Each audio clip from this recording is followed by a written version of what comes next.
Welcome to Twisted Mirror. As usual, a few notes before we start. Content warnings are in the show notes. You can follow Twisted Mirror on Instagram or Facebook.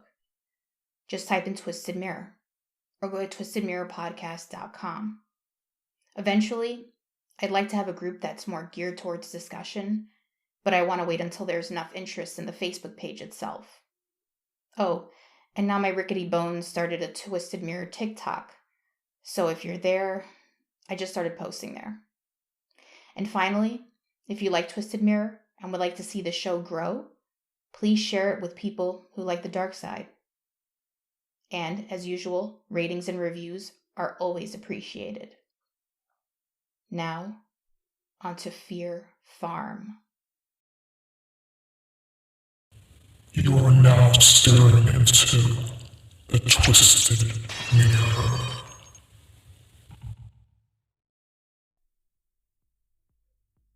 Webster's dictionary says greed is... Just kidding. But really, what is greed? Of course, we all know the definition of the word. But in precise terms, how would you define it?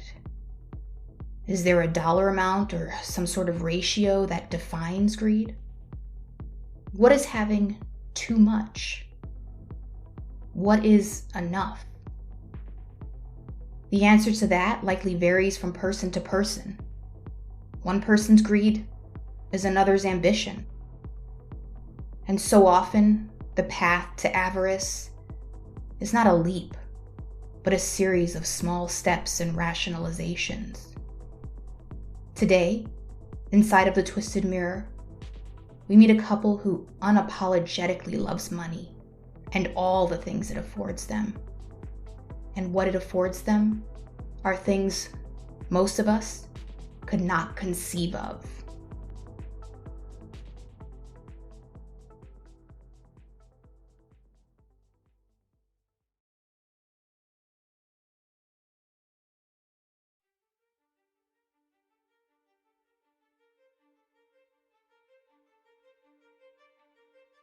As the Maybach curved along rolling hills, John glanced over at Hilaria.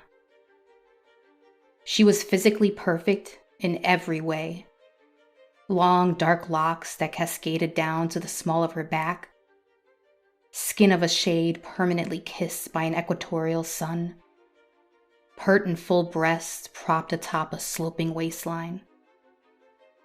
Like the curves of the road, they sloped out again to round hips and an ass that only thousands of squats or dollars could buy. How much of it was given by nature, he wasn't sure of, nor did he quite care. He understood Hilaria, he thought. In fact, in looking for a partner, John scouted a certain type, one who bows to the altar of material things, who first and foremost consumes. He did not judge them for it. In fact, he too loved the material and the expensive. Yachts, wines that cost a year's mortgage to the average American, custom-tailored suits that he often only wore once. He understood that what is most real is what you can see with your eyes and what you can touch, taste, feel.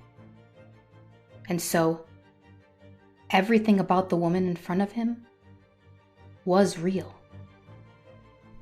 While not everyone who looks like Hilaria is like Hilaria, John saw it as a clue, one he used before deciding to unwrap what was beneath. And what was underneath that gorgeous shell was this. She loved status. She loved extravagance unapologetically. She loved money so much that she was willing to go places others might find morally objectionable. Her tastes were so expensive, so rare, that they leaned into the exotic. The very exclusivity of the object was what made her most attracted to it. So then, She could post photos and videos of herself on her various social media accounts. She could garner the envy or admiration of others, so that a very photo of her existence triggered a visceral response in others. For some, they wished they looked like her. Others, to fuck her. Others would notice the yacht she's posted on, or the tens of thousands in jewelry she wore. How she obtained these things was irrelevant, because ultimately, on this planet, she is better than you. Better looking, richer, experiencing more, eating finer foods and drink. She is maximizing her carnal experience on this earth, the only one we know with 100% certainty we have, while the rest of you toil away at meaningless jobs, hoping that death will take you to paradise while you waste your time on the very one on which you stand. Hilaria had it all figured out. While John had gotten close to finding someone like Hilaria before, the other woman fell short.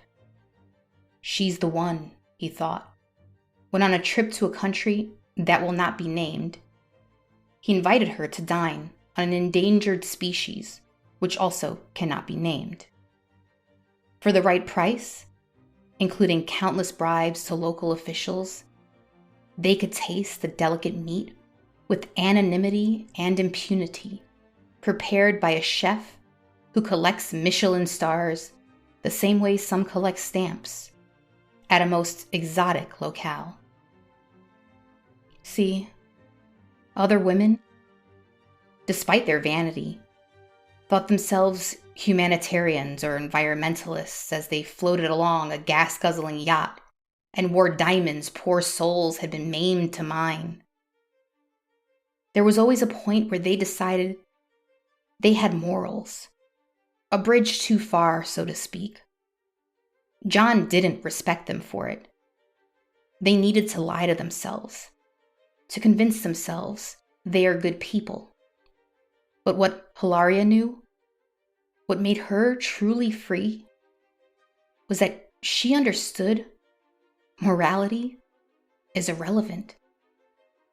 There is no moral way to exist on this planet.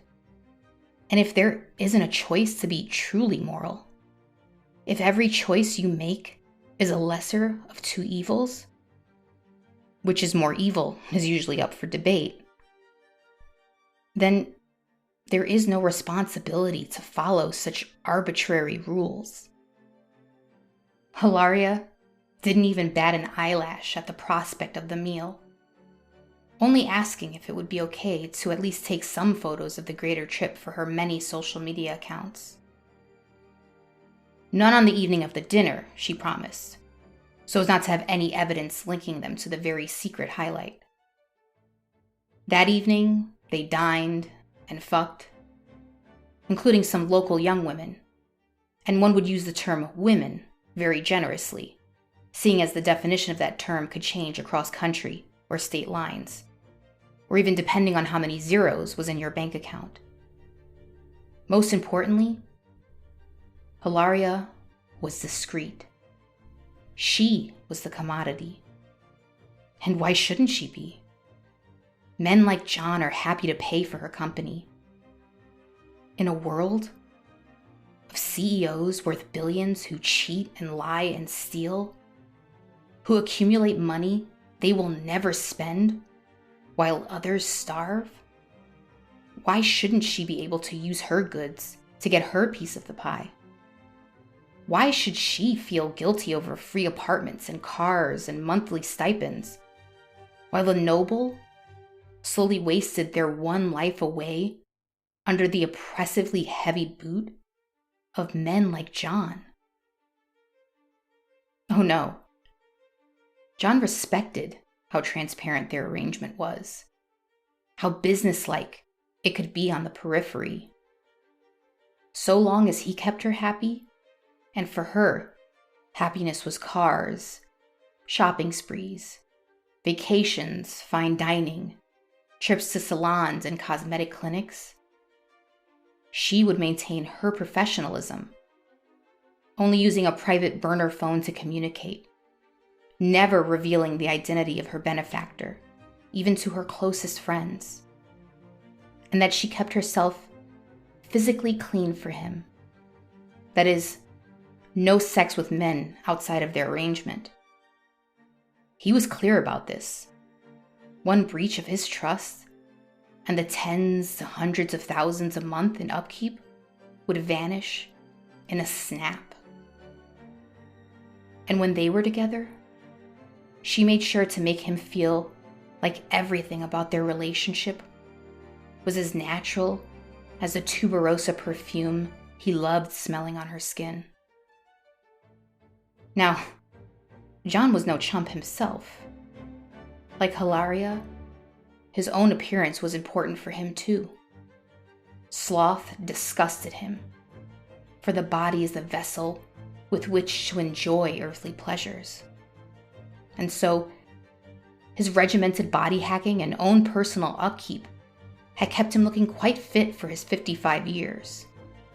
Hundreds, if not thousands, of beautiful women would love to be with him, even without an official arrangement, just for the chance of a life with this handsome, wildly wealthy, well-traveled and cultured man. But this type of thing he and Hilaria had, it was his preference.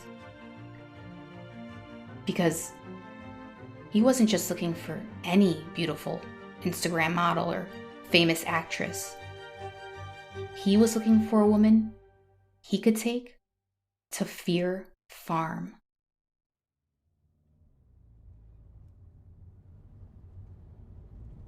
John reached over to Hilaria and placed a hand on her bare thigh, just below the hem of her fuchsia strappy mini dress.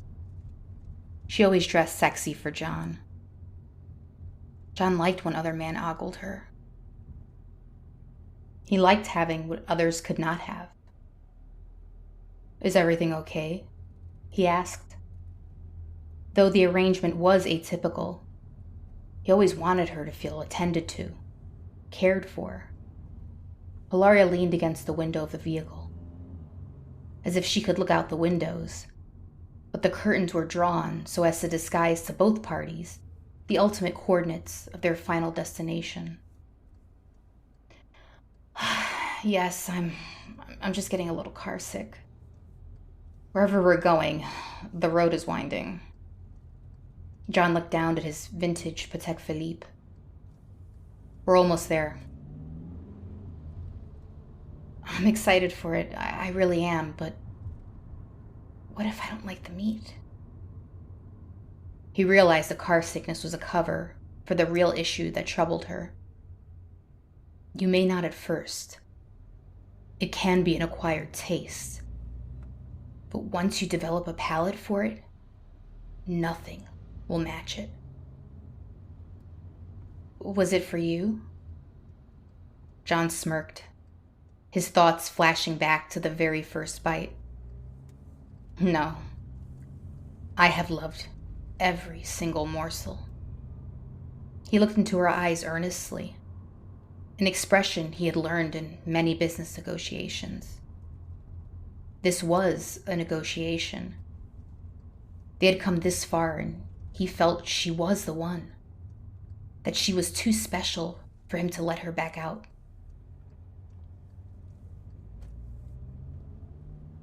"Hilaria, the taste of fear, true terror, is so unfamiliar to our tongues and so hard to attain. We've been told it's disgusting, but that is simply to detract you from ever entertaining it. It is simply another taboo that exists to keep us all in a tight line. But you and I, the rules aren't made for us. We make our own. I promise you, you'll be begging me to come back." By the last sentence, his tone had turned seductive, so that even he wasn't sure which meat they were discussing. In the gentle light of the car, he saw her cheeks blush and her pout pucker ever so slightly. Her nipples hardened under the slinky fabric of her dress. The lifestyle turned her on. The thought of never wanting, always having more, that was her aphrodisiac. Hilaria caressed her long fingernails on the knuckles of John's hand resting on her thigh and offered a flirtatious grin. I love going wherever you take me. She began to lean in just as the car slowed and bobbed in a way that indicated they could be off smoother main roads and getting close to their destination. John straightened up. Almost. Hilaria perked up in her seat, looking around, despite still having no view, as the car crept along until it finally came to a smooth halt. The heat John had stoked in her dissipated and was replaced with that uneasy feeling again. John raised his eyebrows and smiled. We're here.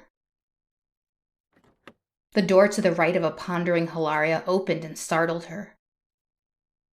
A man as prim and proper as there ever was, donning a dark teal and black tuxedo, leaned down. Welcome, young lady, and welcome, Mr. Rybeck, to Fear Farm. The man reached his hand out for Hilaria, and she accepted, slinking out her stilettoed foot onto the stones of the driveway. My name is Connor, and I will be your host for a most exclusive and unique experience. John caught up with the two. So good to see you, and absolutely thrilled for you to meet Hilaria, Connor. Hilaria had been so distracted by the welcome, she hadn't bothered to notice the stunning... Was it a castle? It sure looked like it. A light snowfall tinkered down but melted upon touching the ground. They were surrounded by lush forest, though she couldn't see if there were mountains as it was already dark. She felt they might be somewhere like the Alps, the way her ears popped every 20 minutes or so during the drive, and how the car almost never seemed to drive in a straight line. She hadn't even been informed of their destination during their private jet ride. Hilaria had access to a place almost no one else on Earth did. Her only grievance was that she could not share it with her followers. This place was almost too exclusive. So exclusive, no one would even know. That was a conundrum in the world she resided, where status reigned. Nevertheless, she was thrilled. You see, Hilaria knew of other girls who partied with millionaires, but she had one of the great white whales. John Rybeck was a billionaire. He had no children, no ex-wife, no baggage. He had always traveled light, one of the most eligible bachelors on the planet, and she had snagged him. Hilaria was always on the hunt. The bar at Nobu being one of the hot spots. There was always a celebrity or big shot in sight. If you played the odds, you'd catch the eye of one of them. And she had, numerous times. But Hilaria wasn't your average pretty girl looking for a sugar daddy. She did her research. She knew the real wealth wasn't on the poster of a movie. It was the people who funded them. It was the men who funded and plundered everything. The men who had access to unlimited power.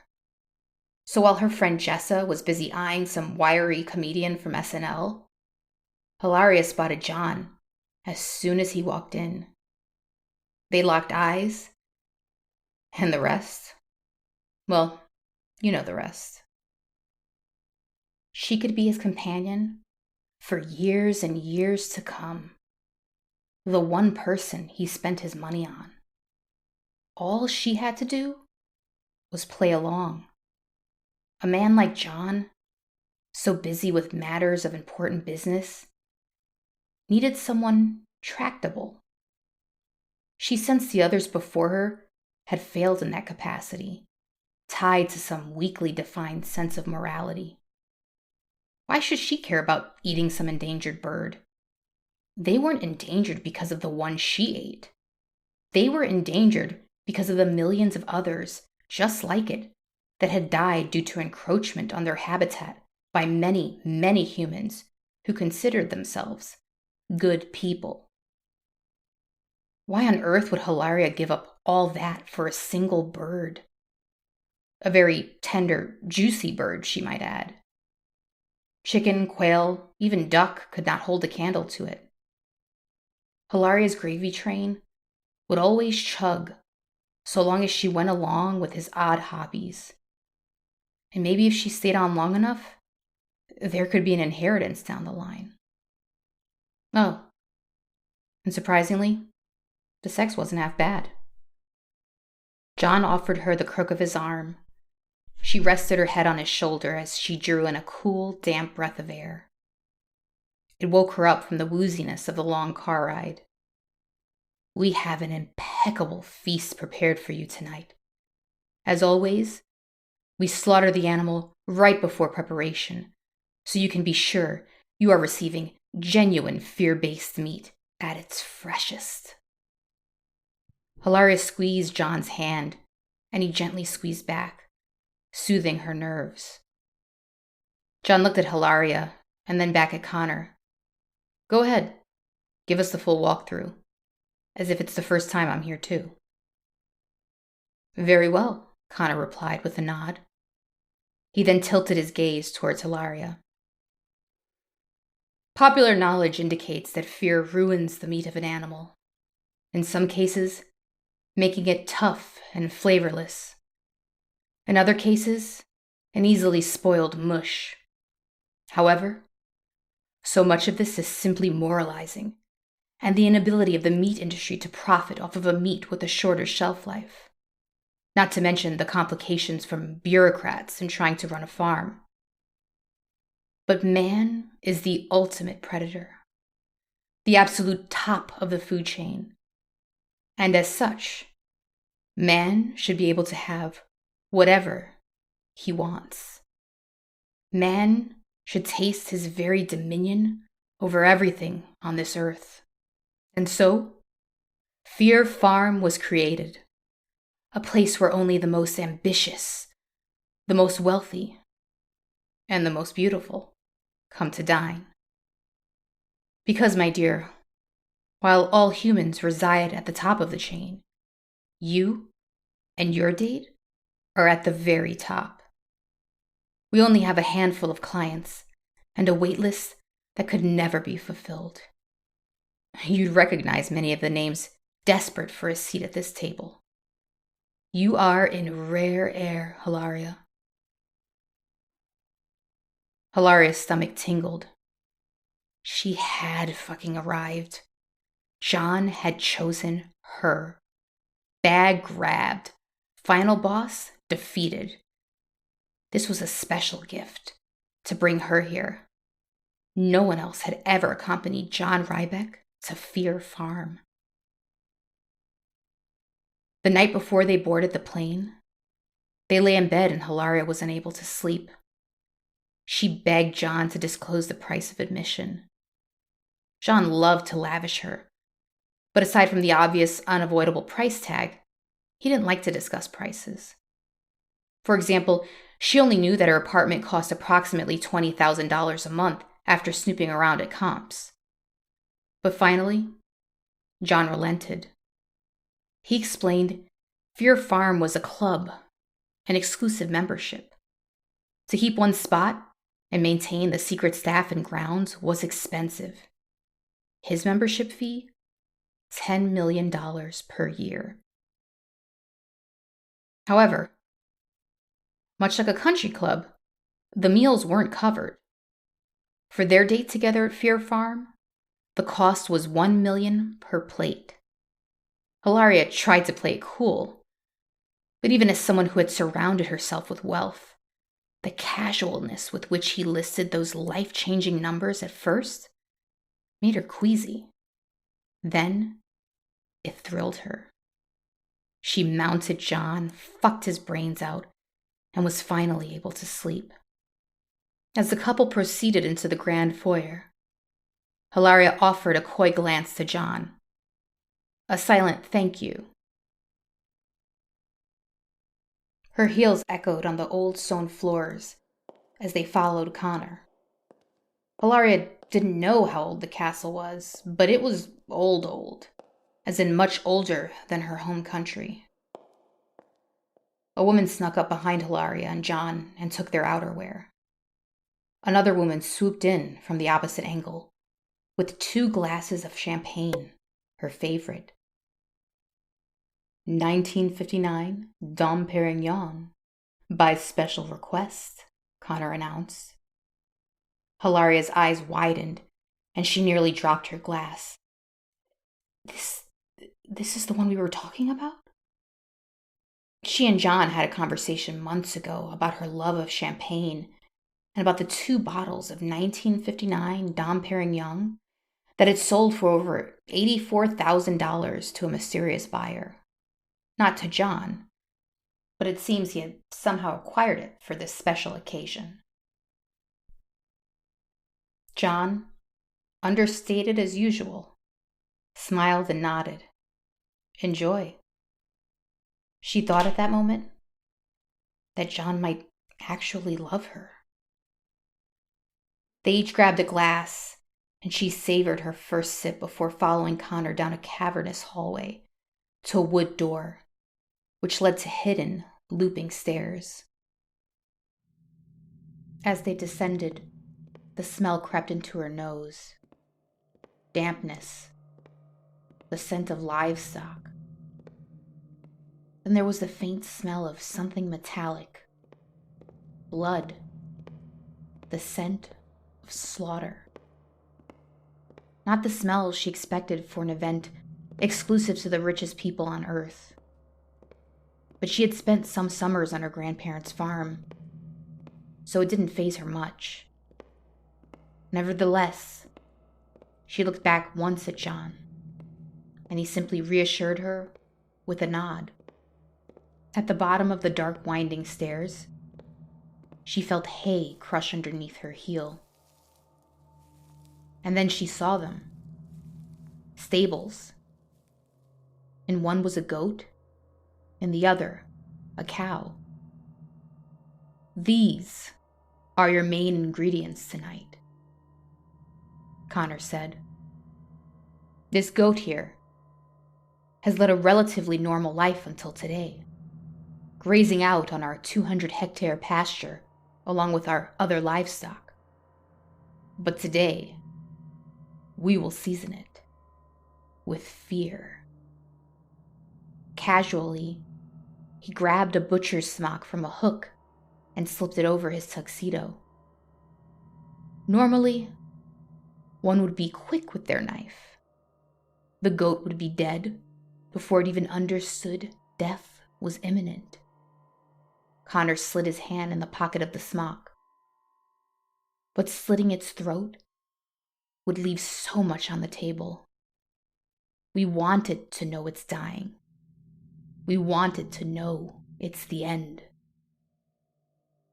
Hilaria almost missed the knife Connor pulled out of the smock pocket just before he slid it into the hip of the goat.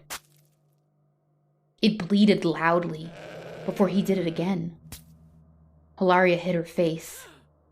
She didn't care to see how the sausage was made, and for the first time, she saw something in John's eyes that gave her pause.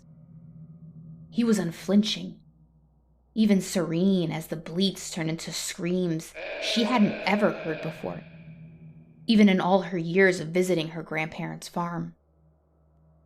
The animal's death was prolonged, killed with a strategic assault designed to elicit the maximum amount of terror. Then, the dark dungeon of a stable, went silent. Hilaria's hand trembled in John's. Her face turned and tucked into his neck. "Are you okay?" he asked. Yes, it's just the car sickness, I think." John didn't believe her and was concerned she might not be the one after all. The one who could help him make all of his fantasies become a reality. But he knew better than to push.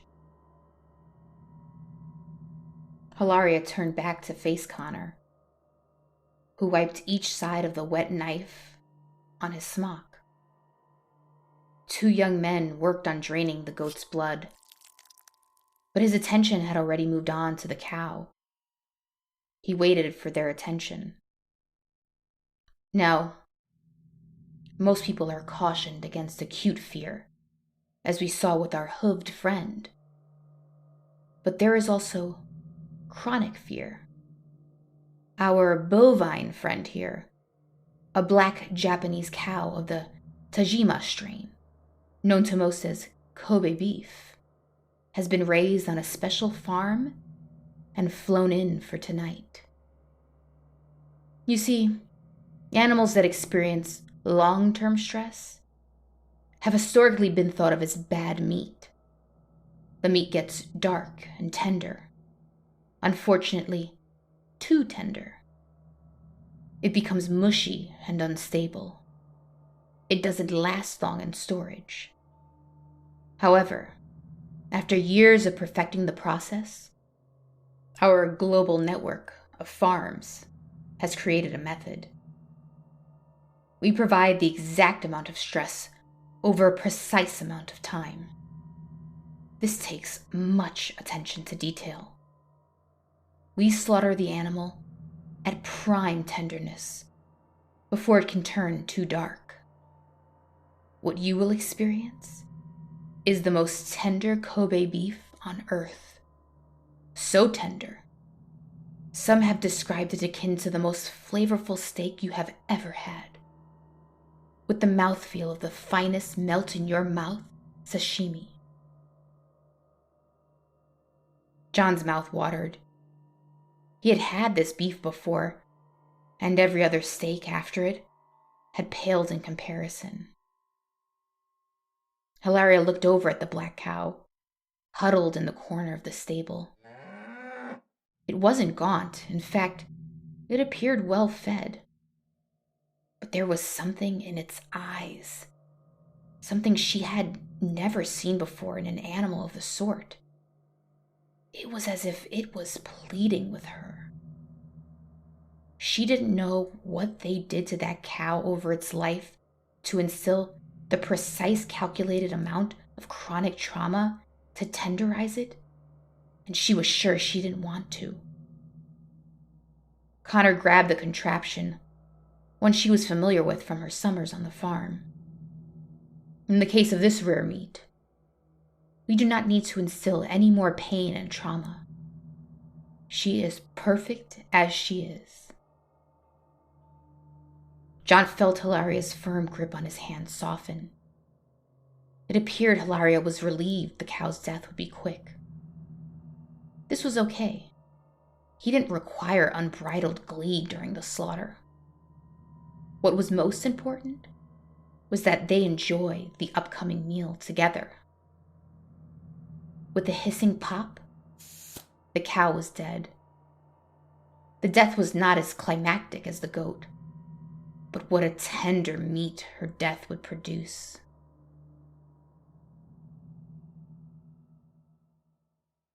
By the time dinner commenced, Hilaria was lightheaded from the several glasses of champagne she had consumed. Knowing such a unique feast was coming, she hadn't eaten all day, and so her tolerance was lower on an empty stomach. Her and John had a lustful romp, requiring them both to shower and redress, which allowed the time before dinner to pass quickly. She tried not to show it, but she was still nervous. What if she couldn't stomach the meat? What if the supposed splendid flavor was too much of a departure for her palate? Would John dump her? This was his favorite place, and if she was going to put a damper on his experience, he might find someone else more willing. She didn't have too much time to ruminate on her doubts, as only minutes after they sat, the first course was ushered in. For our first course, we have goat cheese and fig steeped in sherry, atop freshly baked and toasted baguette slices. Mildly perplexed, Hilaria glanced at John and then Connor. Is this... Oh no, this goat cheese is not fear-based, but made here at our farms from a goat just like the one you will feast on. In fact, this goat is allowed to pasture in our gorgeous field, and the sherry is created from our vineyard, making for an unparalleled brightness and flavor. The fear-based meats are the highlights of the meal. Despite the long, lavishly carved wood table one would expect in a place like this, John sat adjacent to Hilaria, giving her the seat at the head of the table. An intentional move from a man like him, allowing her to feel in control and a reminder of his unending generosity. Another wildly expensive and perfectly paired wine was poured. Hilaria reminded herself to slow down on the alcohol and focused on the appetizer. Connor was right. She had dined at the best restaurants in the world beside John, and the flavors were just as Connor said. The crisp mountain air had done these goats good. After having a few bites, her nervous stomach settled, and she treated herself to the divinely paired wine. John reached over and wiped away a smudge of goat cheese on the corner of her mouth. His thumb tugged on the corner of her lips in a way that, had they not been at the meal, might have prompted her to take his thumb in her mouth and fuck him right at the table. She didn't know he had smudged her lipstick slightly, and that it was a secret source of humor for him to not inform her for the rest of the meal. Connor re-entered the dining room with his staff holding the next course. An elevated Jamaican manish, as he called it, aka goat soup. Her first fear-based bite was minutes, if not seconds, away. The mystery chef's proprietary method was supposed to work with the flavors of a frightened animal's meat. But it was hard for her to believe it despite John's assurances and Connor's presentation. Connor seemed to understand her desire for an intimate experience and quickly removed himself and his staff from the room. John, however, wanted to savor the moment. He wanted to watch as she took the first bite. Hilaria took a deep breath and straightened out the napkin on her lap. She took one last look at John.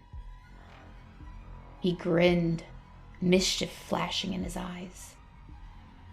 Hilaria reached for the soup spoon and dipped it in, collecting a chunk of meat and what looked like pumpkin. She lifted the steaming spoon to her lips and took her first fear-based bite. The broth danced in her mouth, the tender pumpkin melting before she could even swallow. But it was the flesh that ignited her palate last and lingered. The pungent taste of goat was familiar.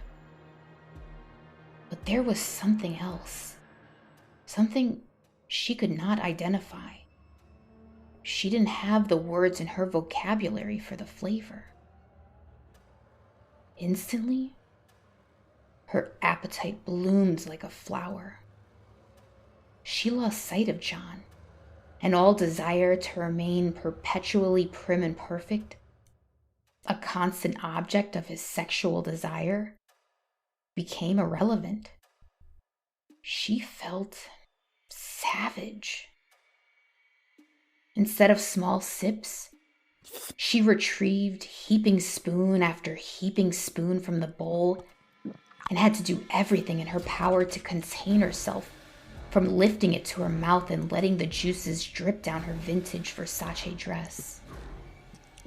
Oh, and how the wine complemented the flavors of the fear-based goat meat. How complex and new the intermingling flavors were. Every bite she would recognize a new highlight as the multifaceted flavors crested and fell along her tongue like powerful waves. She was powerless to them. It was only when she had reached the bottom of the bowl that she even thought to look up at John. He had also finished his. "So you do have a taste for it," he said, his face gleaming with a sort of pride. She was the one. Hilaria was a little embarrassed at how she had lost herself for a second. So much of her life was about the excesses and deprivation of food. She constantly had to balance access to meals and drink while having the body of someone who didn't. Endless diets, workouts, and surgeries kept the impossible illusion going. Her and John were people of excess and of control, and that was a hard line to balance. She raised her napkin and patted her mouth. I'm sorry, John reached over and tenderly stroked her hair. He loved that her lipstick was even more smudged along her jaw. No. That's why we come here. That's why we pay top dollar. These flavors, they make you a little animalistic. They feed our deepest gastronomical desires. It's okay to lose yourself. A little shaken, Hilaria replied, It was, I can't describe it. It was incredible. I couldn't even control myself. And of the billions of people on this earth, we are part of a handful of people who will ever know such an experience. Maybe the closest thing would be a person who is truly starved to the bone who comes upon a feast. Unfortunately, it would be their last one. Normally, Hilaria, to feed a hunger that deep, that quickly, that richly, would kill a person. Though, I could see how one would be willing to take the risk, he chuckled. The main course was delivered. 2 massive bloody steaks, a creamy polenta with morel mushrooms, and roasted asparagus, all sourced from the farm. Just the smell of the beef reignited that bottomless primal hunger. They each dove into the steaks with no hesitation, though John indulged all his senses, watching her destroy the flesh while he dined. With apprehension set aside and knowing John was actually delighted to see her gorge herself on this night, Hilaria eagerly cut the blade of the knife into the steak. The tenderness, the way that the red juices squirted and pooled out from under the weight of the blade, incited a flood from her salivary glands. She barely had to press down on the knife. The meat was so tender. Just the gentle back and forth motion, twice or thrice, was enough to cut clean through the thick chunk of meat. She stuffed it into her mouth and moaned at the explosion of meaty, juicy, savory steak. It melted against her tongue, almost like the pumpkin she had consumed earlier. This course, her and John worked together, feeding each other from their own plates, and with full mouths they moaned and laughed and rolled their eyes in carnal pleasure. Hilaria had a passing thought cross her mind, how she knew this cow had to have endured an entire life of stress and suffering for her to have this otherworldly combination of textures and flavors. But her present experience was so overwhelming, so pleasurable, she could not offer an ounce of remorse. The cow was dead now, so what difference did it make? What good did hand-wringing and guilt do? What had Puritan ideals done for her mother but leave her broken alone? To both of her parents, in fact. What had living a simple, noble life done other than wear them down to the bone so that they barely had any money for retirement and looked and felt so much older than their years?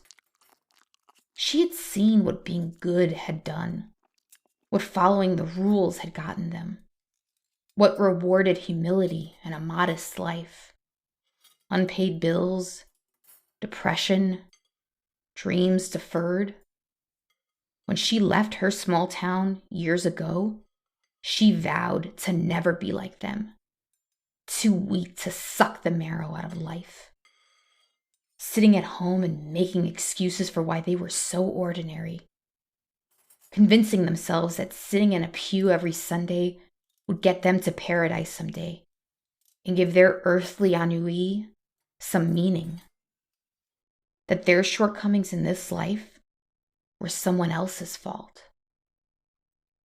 Hilaria told herself that we were no different than the animals that we slaughtered, and that you had to take what you wanted. The peak of her beauty, her most precious asset, would only last so long, and she had no time to wait for humanity to come together and sing Kumbaya. She would make her paradise here. The uneasiness that snuck through the rationalizations was a small price to pay for the spoils she enjoyed. After all, how much different was this cow's suffering from the millions of cows forced into factory farming that so many feasted on daily? Sure, what was inflicted may have been targeted and prolonged, but at least there was no pretending here that it wasn't the case. In fact, through the very acknowledgement of the pain and suffering, of consuming the flavors of agony, they paid homage to a cow who lived a nightmarish life to ultimately end up at this table. In fact, Hilaria had never appreciated a meal as much as the one in front of her. She could feel each cell in her body vibrating with energy, soaking up the nutrients from the fear-based meat. There was something deep and previously untapped that had been awakened by the meat. The crimson 1947 Cheval Blanc dripped down the sides of her mouth as its rich and mildly sweet aroma cut through and enhanced the flavors of the meat. Hilaria skated the last piece of meat on her plate, grabbing as many of the juices as she could onto the last bite. She was so utterly satisfied, and yet so sad for the meal to be over. John watched her, so pleased to see her have such a full-throated enjoyment of the meal. He was glad she didn't try to hold back, and neither did he. Her red lipstick had now traveled all over the lower half of her face. The red wine stained her neck. She looked like a stunningly beautiful vampire. He watched and waited for his favorite part. He knew that in her gut, she wanted to do it. He knew too well how every ounce of flavor begged to be consumed. "Come on," he said, lifting his plate. "This table doesn't follow the same rules. We must not let the suffering go to waste." Hilaria watched tentatively as he licked the plate, giving her permission to do what she had already been thinking. She followed suit, sliding as much of her tongue as she could muster along the pink juices of her plate, until it looked like It had come straight out of the dishwasher.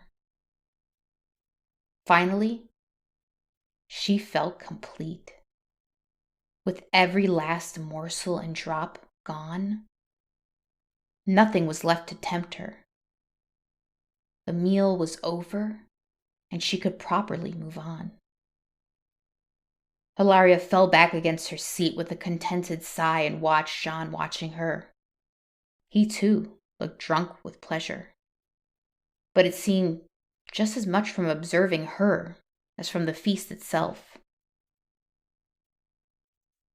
What struck Hilaria was that while she was satisfied and had eaten perhaps 4 to 5 times what she normally would have, she did not feel heavy or bloated with food. Perhaps another quality of the fear-based meat, she thought. "I wonder what's for dessert," she asked, her head cloudy from the booze. "There's another course before dessert," John responded. Hilaria tried to contain her excitement, hoping for another dish with the fear-based beef. A shepherd's pie, perhaps? She didn't turn around when the door to the dining room opened behind her. She was too relaxed from all the wine. She didn't even dare to clean her face and neck. In fact, she thought Connor, who took so much pride in his work here at the farm, would take it as a compliment. She smiled back at John with excitement for what was to come. Except instead of Connor and his servers rounding towards the table with a fresh course, she felt firm hands grip each of her arms. The adrenaline from the shock instantly shot her out of her debaucherous stupor. "What are you doing?" she asked, trying to wrest her arms out of the vice-like grip. That's when she noticed these weren't the usual servers, but younger men. Just beside the man on her left stood Connor, wearing his butcher's smock again. "John?" She looked over to him, terror engulfing her face. He still had that smile, that perfectly satisfied smile, though now she read it as smug. John sat back in his chair, crossed one leg over the other, and leaned towards one of the armrests. He looked away from her, up to Connor, and gave him the slightest nod, gesturing with one of his hands as if to give his sign of approval. She looked up at Connor, who pulled out the same blade he used to slaughter the goat, except it had been polished and glimmered in the evening lighting. In a sudden cold flash, Hilaria realized what was to come, but she couldn't quite believe it. It was too much to process too quickly. She would be the next course. Had they not had good times together? Had John not thought of her fondly? This couldn't really be happening. He wouldn't do this to her. They were the same, perhaps even soulmates, if not in the conventional sense. She had done everything he asked of her. Didn't that earn her some kind of loyalty? "John? John? What is going on?" The hands lifted her out of the seat, and she fought desperately to get them off of her. "John, please don't. Make them stop." She hoped this was his idea of a cruel prank. Someone laid out a plastic tarp. She screamed and kicked as they dragged her over to it. "John! John, please! Why? I don't understand." Surely he could have done this to anyone. His resources could afford the best human traffickers. John did feel she was owed some sort of answer. This was nothing personal. He had no hard feelings against her. In fact, he chose her specifically because She was special in a way. I have dined here so many times, and my palate has evolved. I have tried so many meats, the rarest even. And yet, there was one I have yet to experience. I like to watch my fear-based meats be slaughtered. It's part of the experience, and I have no doubt that she will be a fine meal, seasoned to perfection with terror. The stress of betrayal, the sprinkling of regret, and coursing through your veins is the finest fear-based meal I have had to date.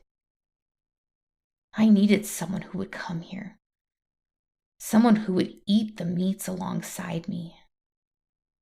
You are marinating in their terror. On some level, you must understand. After all, you did come here. You did dine here, knowing the terror these animals suffered. But this meal was worth it. The lifestyle was worth it. And like you, I have exquisite tastes, rare tastes, exclusive tastes. And there will be nothing more exclusive than this next course. We can find someone else. I can help you.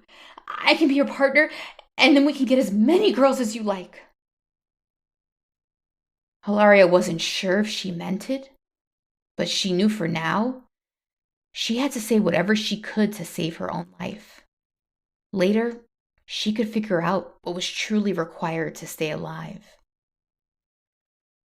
John thought she might offer that. In fact, he had played over in his head what he might say. He had considered it, briefly. But the truth was, he had always liked to work alone. He built his empire alone and never married. He knew sooner or later things would sour, or that she would go back on her promise and complicate things. It was better to start fresh every time, to keep things within the small inner circle of Fear Farm. Hilaria, it will be painless. I made sure of that. Hilaria sobbed and continued to resist. She looked him straight in the eyes.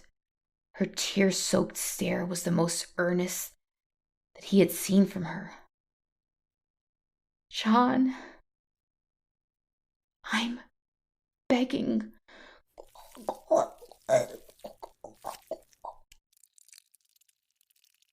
The blade cutting across her throat was just slow enough for her to know that it was over, that she would die and her body would be consumed at the table in front of her. Her flesh was infused with one final cocktail of fear hormones. She would be delicious. They collected the blood that oozed from her throat, steeped in hundreds of thousands of dollars in wine. It would make an excellent sausage, which was what was next on the menu. John sat at the table the day after the much-anticipated slaughter, enjoying a decadent ragout, with Hilaria being the main ingredient. He usually liked to make a weekend, at least, out of his excursions to Fear Farm. After all, he couldn't eat all the meat in one sitting. The sausage yesterday was even better than he could have imagined, and this ragout was no different, sitting atop a bed of handmade pasta. Much to his delight, it was confirmed that she was the 1,000 squats type, which made for a decadent meat. As usual, he cleaned his plate. He wasn't sure before their arrival to Fear Farm if this would be a one-time thing, but now that he had had a taste, he knew she would not be his last. A light sorbet was brought out for dessert as John had requested. After all, he had to watch his weight. He was done after a few bites and removed his napkin from his lap. He rang a bell, as he always loved to give his compliments before leaving the table. As the door opened, John began his praises. "Connor, another indescribable meal." The hairs stood all over his body as Connor came into view, wearing a butcher's smock, accompanied by two very large men. "What the fuck is this?" he shouted as he stood, eyeing the room for an exit. Connor waited a few seconds for it all to sink in. The men split and walked to each side of the table, flanking John and blocking his escape. "Is this a joke? I'm one of your best customers. 10 million a year. Millions on plates. This is so fucking unprofessional. I'll have this whole place razed to the ground." The men took their opportunity to nab him. John didn't understand. He was so used to winning, so used to getting what he wanted. He couldn't even recognize when he had already lost. "You have been a great patron of this establishment.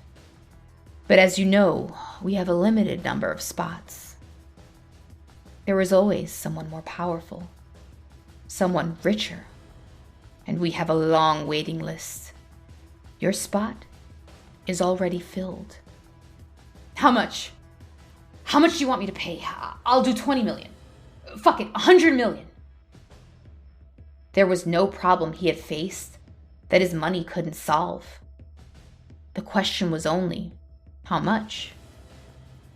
Connor responded with the faintest smile.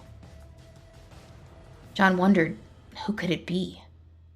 Who had the kind of money he couldn't touch? Some oil prince? An oligarch? Had several of them pooled their resources? That made sense. After all, their value would not only be in dollars, but the kind of protection those types of connections could afford. "1 billion! John shouted as the tarp twisted and crinkled under his feet. Your persistent ingestion of Fear Farm products, from chicken to beef, ostrich, lion, frankly, too many to list, and just recently, the ultimate game, the forbidden flesh, means you will be the perfect fear-based meat, the rarest of delicacies. We set a new record for the price of a plate here at Fear Farm." "You motherfucker!"